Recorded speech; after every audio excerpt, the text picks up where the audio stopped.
రాష్ట్రంలో మిగిలిపోయిన జీవో ప్రకారంగా ఉద్యోగాలు వెంటనే 6 చట్టంలో బలిష్టం చేసే క్రమంలో బీఆర్ఏ వారసులకు వెంటనే ఐక్యత అందుకోండి అది మీరు అనుకో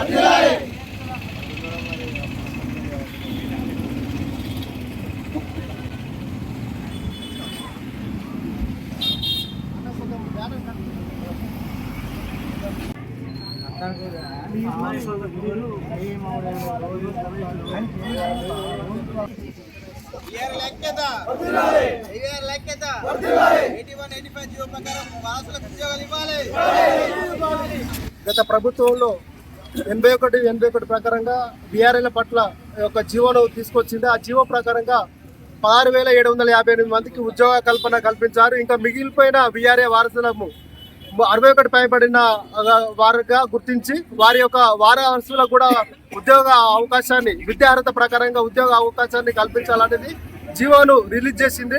అనుభవం ఉన్నది ఈ యొక్క కొత్త రెవెన్యూ చట్టంలో అనుభవం ఉన్న వాళ్ళను ఖచ్చితంగా తీసుకుంటామంటుంది. దయచేసి ఈ యొక్క కొత్త రెవెన్యూ చట్టంలో మా యొక్క వారసులకు మిగిలిపోయిన వారసులకు మేము కొత్తగా ఏమి అడుగుతలేము. గత ప్రభుత్వం ఏదైతే జీవో ఇచ్చిందో ఆ జీవోను ఇంప్లిమెంట్ చేయమనేది మేము ఈ యొక్క ప్రభుత్వానికి కోరుతున్నాము.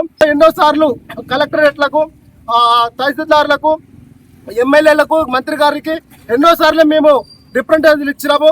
అయినా కూడా మాకు ఎలాంటిది కూడా సమాధానము వస్తలేదు. దయచేసి ఈ యొక్క కొత్త చట్టంలో విలేజ్కి ఒక అధికారిని తీసుకొస్తామని ఈ యొక్క రెవెన్యూ మినిస్టర్ కానీ సీఎం కానీ ప్రకటన చేసి ఇప్పటికే చాలా తబారుగా మేము కూడా ఉన్నాము. మేము కూడా వారసులమే. మేము గత 15 ఏళ్ళ నుంచి మేము ఈ యొక్క రెవెన్యూ వ్యవస్థలో మేము ఉద్యోగాలు కొనసాగిస్తున్నాం.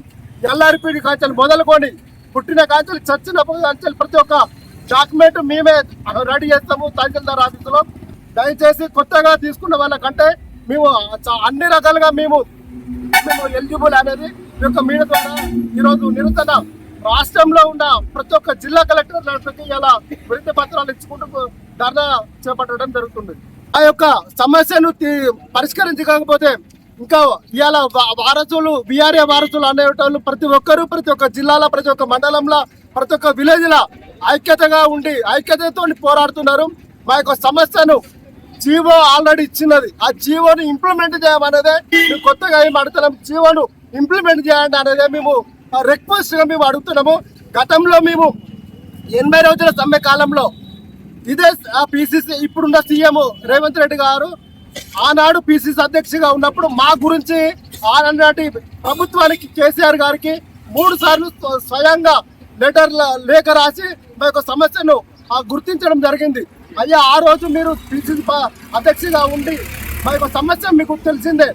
ఇప్పుడు సీఎంగా మీరు ఉన్నారు. ఒక్క చిన్న మాట చెప్తే మా బతుకులు 3,797 కుటుంబాలు బాగుపడతాయనేది యొక్క ప్రభుత్వంలో చెప్తున్నాము.